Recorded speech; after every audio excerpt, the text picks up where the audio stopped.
Donc c'est parti.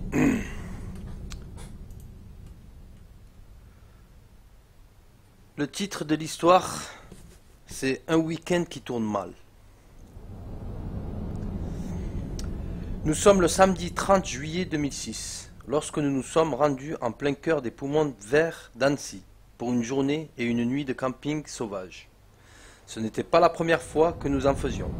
C'était une sorte d'aventure que nous apprécions pratiquer tous les deux. À notre arrivée, nous avions abandonné la voiture pour s'enfoncer à pied dans l'immense forêt de sapins. Nous avons dû marcher plus d'1 heure et demie avant de trouver l'emplacement parfait pour cette nuit. Nous avions pris le temps de s'installer confortablement dans la zone avant de s'offrir un joli pique-nique non loin d'une rivière. Nous sommes restés pratiquement toute l'après-midi à explorer les environs sans pour autant trop s'éloigner de la tente. À la tombée de la nuit, nous nous sommes réfugiés à l'intérieur.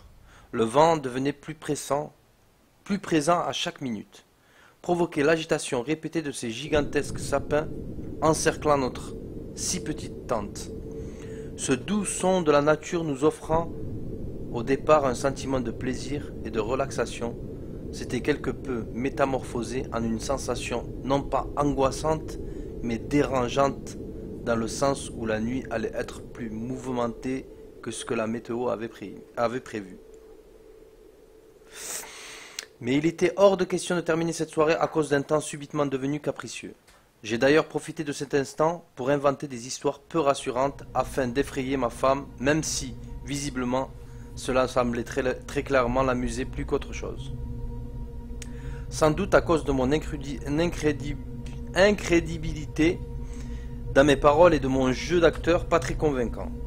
Par la suite, nous nous racontions nos meilleurs souvenirs tout en étant accompagnés des musiques nous les remémorant. Elle était heureuse et moi aussi. 2 heures étaient déjà passées lorsque la fatigue occupait désormais notre esprit. Je le voyais dans ses yeux et elle le voyait dans les miens. Nous avions donc pas tourné autour du pot pour se glisser dans notre duvet. Il était plus de 3 heures du matin lorsque ma femme m'a réveillé. Vous vous doutez donc que c'est à partir de là que les choses ont commencé à devenir inquiétantes pour nous. Au début, je pensais naïvement qu'elle bougeait comme toujours durant son sommeil.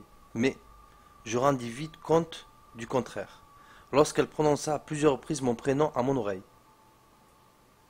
Je fus désagréablement surpris. D'une voix lente et difficilement compréhensible, due à la fatigue encore présente, je lui ai naturellement demandé ce qu'il se passait. Tout agitée, elle m'expliqua qu'au début, elle avait été réveillée par un étrange bruit parasite rejoignant peu à peu le campement, puis, après s'être subitement arrêtée, elle avait entendu diverses choses rôdant près du campement. Voulant absolument regagner mon sommeil le plus rapidement possible, j'ai tenté de la rassurer en lui renseignant qu'il s'agissait sans doute d'un animal tout en lui rappelant que nous étions en plein milieu d'une forêt. J'ai rajouté en lui coupant la parole que le temps ayant empiré, cela pouvait alors s'agir des sapins, des feuilles ainsi que de l'herbe provoquant des sons que peut-être son cerveau percevait comme quelque chose de vivant se déplaçant aux alentours. C'est exactement ce que je lui ai dit. C'était sans doute complètement absurde.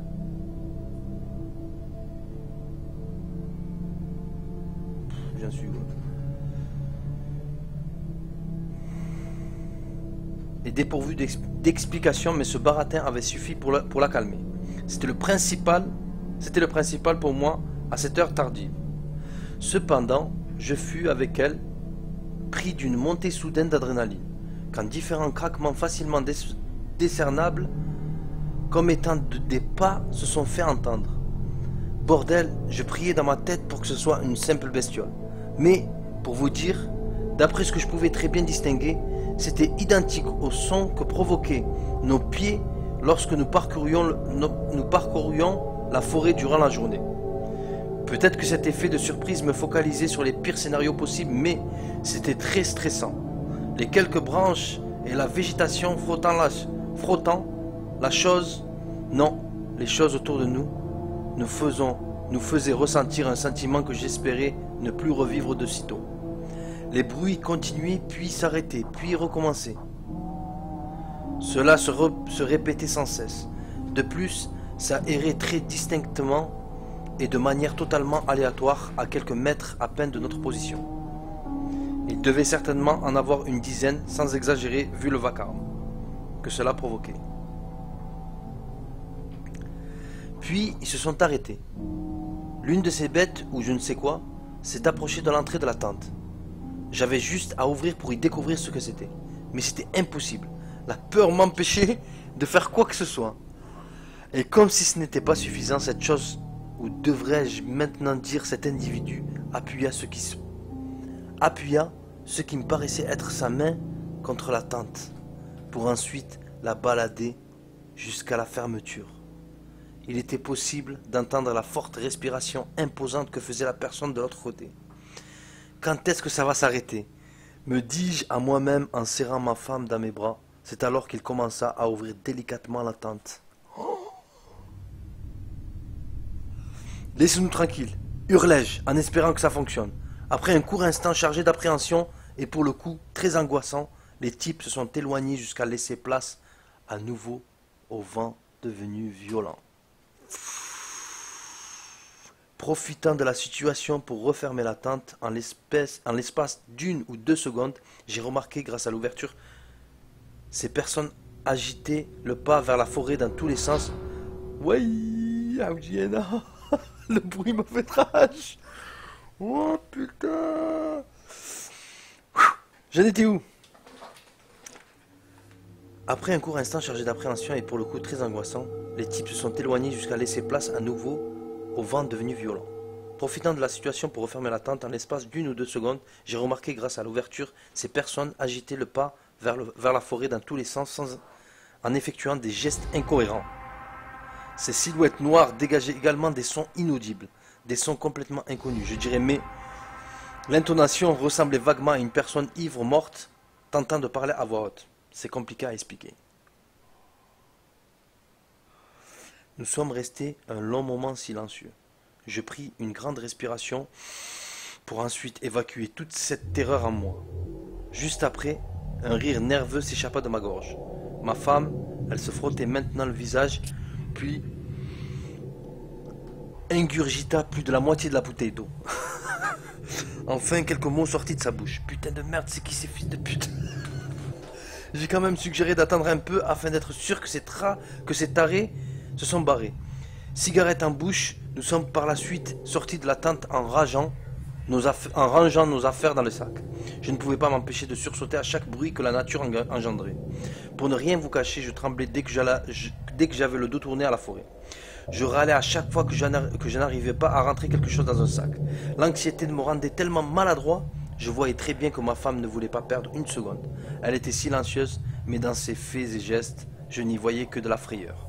C'étaient sûrement des jeunes complètement drogués, disais-je en me rendant compte que j'aurais dû la fermer. Elle est restée silencieuse. Quel idiot! Comment ai-je pu penser que cela allait la rassurer? Maintenant, j'étais furieux à l'idée de me dire que ce week-end allait se terminer là-dessus, mais cette fois-ci, je suis resté plongé dans mes pensées. Enfin, il ne resta plus que la tente à ranger. Ma femme se ralluma une cigarette tandis que moi je réfléchissais à comment m'y prendre pour ne pas avoir de difficulté à plier cet abri. Cette situation commençait de plus en plus à m'énerver, mais je faisais tout pour ne pas le montrer. Et ce vent brutal m'empêchait de me concentrer, me déboussoler davantage. Pourtant, le ciel était entièrement dégagé. Il n'y avait aucun nuage, aucune étoile, et étrangement aucune source de lumière dégagée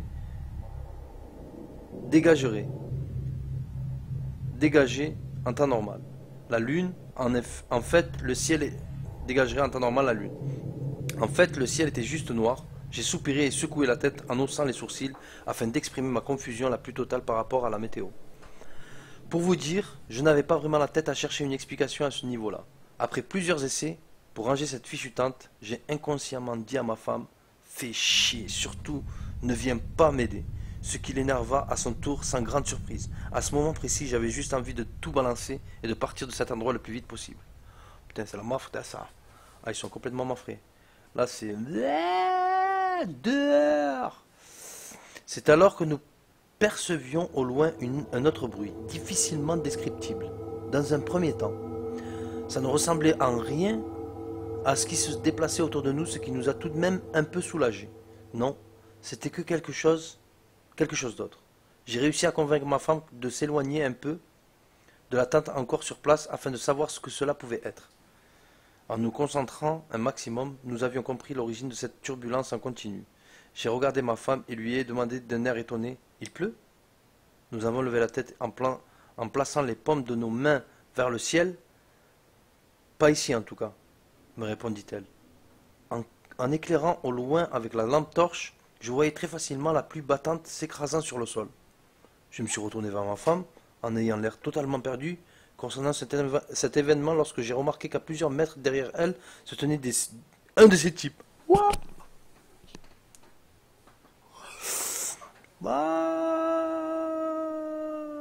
Je sais plus où j'étais. Un de ces types. Et derrière lui, des silhouettes noires qui bougeaient à toute vitesse. Un homme ou un animal ne pouvait se déplacer aussi rapidement. J'ai brusquement pris la main de ma femme afin de la coller contre moi. Je lui ai chuchoté de ne faire aucun bruit lorsqu'elle remarqua elle aussi leur présence. La personne effectuait un mouvement me faisant comprendre qu'elle s'était retournée face à nous. Sa tête s'était mise à vaciller dans tous les sens tout en poussant exactement le même son bizarre qu'avant. Des déplacements vifs et instantanés étaient difficilement distinguables autour de nous. Ces voix pétrifiantes confirmaient que ces personnes n'avaient rien de mal, n'avaient rien de normal. J'agitais ma lampe torche partout dans la forêt, que des arbres, il n'y a que des arbres, répétai-je. Enfin, je voyais brièvement ces silhouettes se déplacer rapidement derrière les sapins. Contre toute attente, ces agitations se stoppèrent d'un seul coup, quand tout à coup des cris se sont fait entendre dans la forêt, et ces choses s'étaient mis à se déplacer à toute vitesse, formant presque un cercle autour de ma femme. Et moi, quelques-uns d'entre eux nous regardaient silencieusement en bougeant leurs têtes qui semblaient être désarticulées, avec les cris en provenance de la forêt qui continuaient au même. À ce moment-là, j'arrêtais pas de me dire: c'est qui ces enfoirés? Que voulez-vous? Sans réfléchir, quand tout à coup, j'ai remarqué une sorte de grotte sur la paroi d'une montagne. Nous en avions profité pour courir jusqu'à l'intérieur pour nous réfugier et nous protéger de la pluie. Les cris, eux, devenaient de plus en plus forts et puissants. Mon cœur battait à toute vitesse.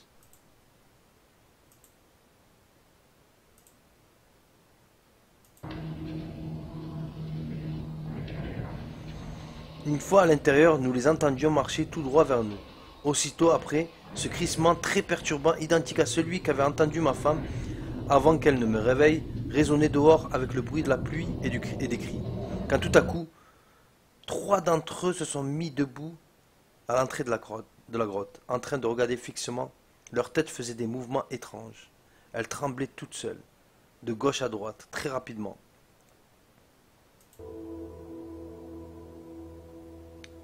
En ce moment-là, je tenais ma lampe torche dans la main. J'hésitais fortement à les éclairer pour voir qui ils sont, et à quoi ils ressemblent. Pensant que mon heure était venue, les cris à l'extérieur et les bruits de pas et de la pluie continuaient toujours. Je me disais: j'allume la lampe torche ou j'allume pas. J'allume ou j'allume pas. J'allume ou j'allume pas. En fait, ils sont à côté de lui là. S'il allume, il les voit cash. S'il allume, il les voit. Il sait pas ce que c'est. Ils ont des têtes bizarres. Ils ont des... Ah, purée, n'allume pas, n'allume pas. Moi, je te dis, n'allume pas. Tu fermes les yeux, tu dors. Et tu te réveilles le lendemain. Et s'il te bouffe, tu cries. J'allume, j'allume pas. J'allume, j'allume pas.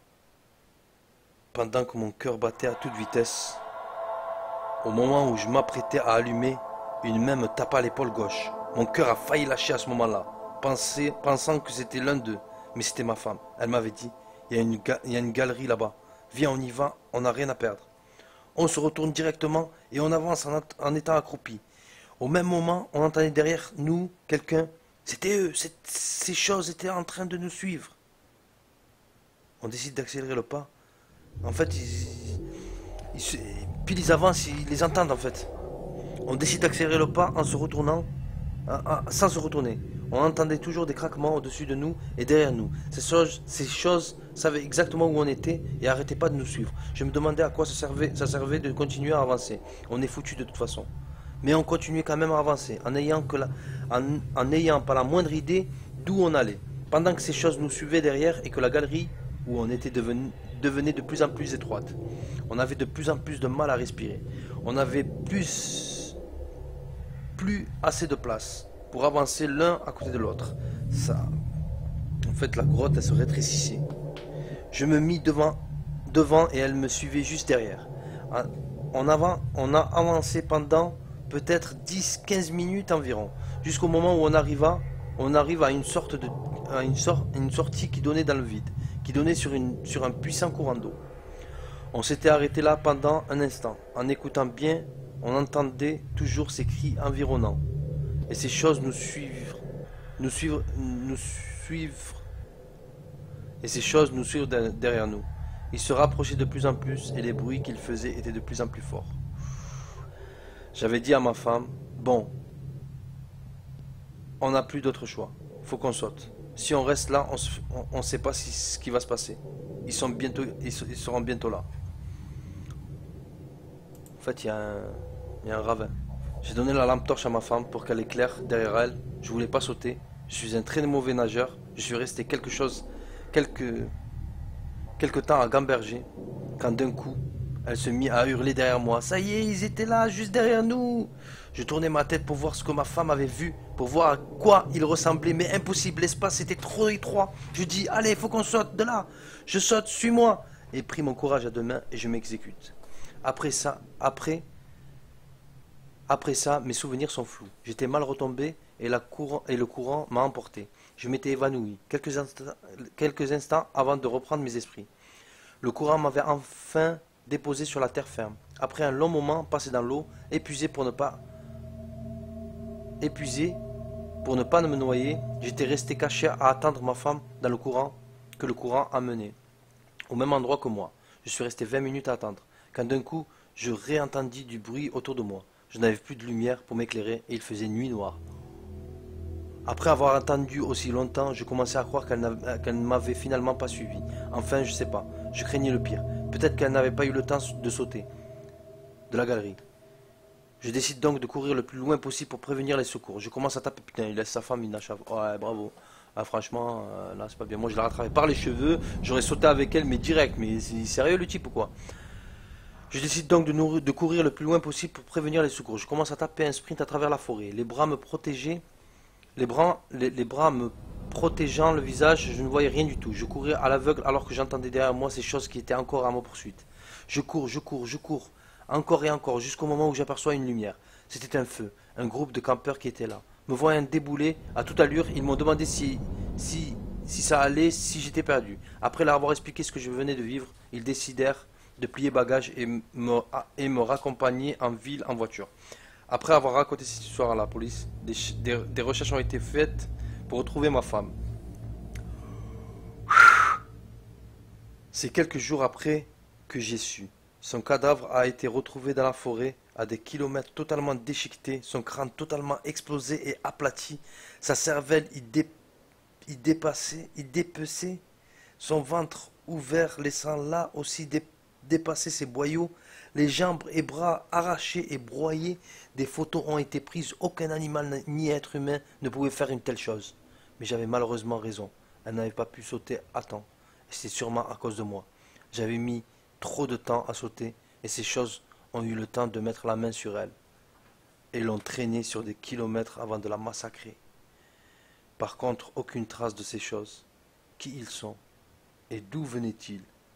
Qu'est-ce qu'elle a vu en éclairant la lampe torche derrière moi? Seule, elle le saura. Meskina, voilà, c'est pas bien. Hagra de ouf. Le type, il se met devant et laisse sa meuf derrière. C'est une histoire du soir. Bonsoir. Va t'asseoir. Hagra soir. Le type, wallah, haram alik. Le type, il saute, lui, il laisse sa femme. Hey, ça, t'as envie, saute. Hein. Pourriture. Waouh. Hagra de ouf. Non, mais lui, c'est un pourriture. Hein. Moi, je me suis dit, il va se retourner, il va dire, vas-y, voilà, vas-y, saute, moi, je reste, je les défends tous, t'inquiète. T'inquiète, Zama, l'histoire, hein, l'histoire trop, ouais, la femme, elle a un gosse, ou un truc comme ça, tu sais. T'inquiète, t'as un gosse, survie, moi je te sauve, moi, wallah, adim, je me bats, c'est moi qui me fais déchiqueter. L'histoire du crevard, bonsoir, wallah que c'est ça, c'est pas bien. Elle était super longue l'histoire. Voilà, en plus sur l'ordinateur là, ça m'a piqué les yeux. Mais c'était l'histoire du soir, bonsoir. Ça fait plaisir. Mais ouais, c'était long, c'était assez long. Bon, assez bien écrit, ça va. Très mystérieux, ces créatures. Ah ouais, en plus j'aime bien les histoires qui finissent très très mal. J'aime pas les happy end à l'américaine là, tu sais, le truc, ouais, non, en fait, rien ne s'est passé. Non, non, ils sont tous morts. C'est comme la tête là qui roule là. Oh la purée. Bon, d'une certaine façon, c'est pas mal la fin comme ça là. Le type il se chie dessus, il n'achève et laisse sa femme. Là, sa femme elle se fait déchiqueter. En plus, elle a dû mourir rien qu'elle a vu les créatures avec la lumière. Ah, elle est morte, ils l'ont déchiquetée. Elle a découpé, ils lui ont enchaîné le cerveau, ils lui ont enchaîné le ventre. Et elle était déjà morte donc ça va. Eh bien, c'était l'histoire du soir. Bonsoir, Tag Life à tous. Ben voilà. Donc, ça fait plaisir. Et je vous dis, quelle heure il est? Ouais, il est tard. Je vous dis bonne nuit à tous.